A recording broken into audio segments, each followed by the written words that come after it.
Hello guys, so today we're going to cook egg misua. Some oil, onions. Pag nag-sweat na yung onions, lagay ng tomatoes.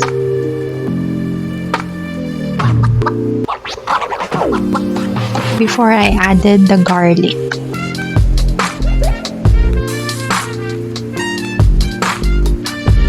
Then let's add the main ingredient, the ground pork.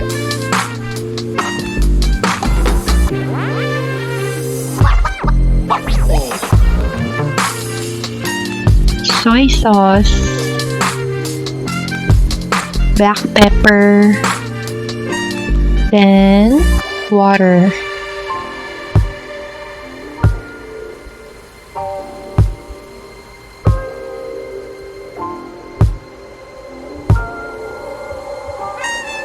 I added the egg misua and then cover it para kumulo.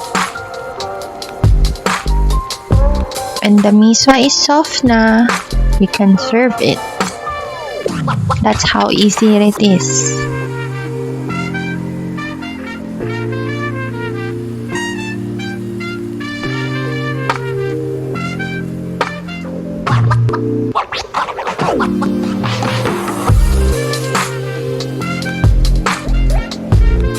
There you have it.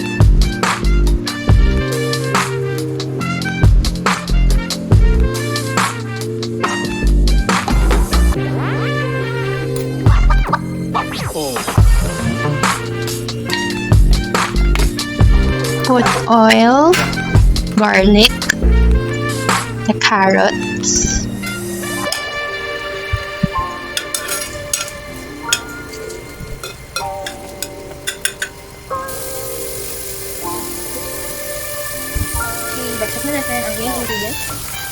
star of the show, the ground pork. Then put some black pepper, pantanggal ng lansa, some salt,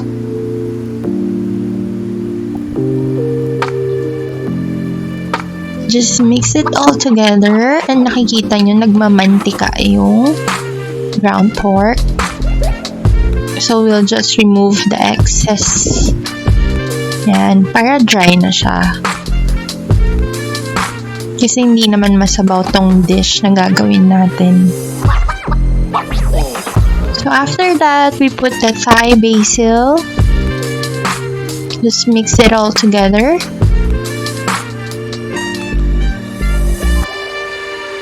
Some sesame seeds. Kahit wala, okay lang naman. Kasi the Thai basil alone, sobrang fragrant na siya. Then it's done. Look at that. Easy.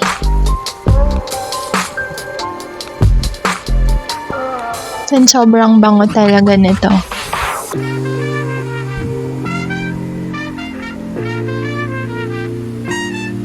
Please like the video. I hope you try these recipes. Subscribe.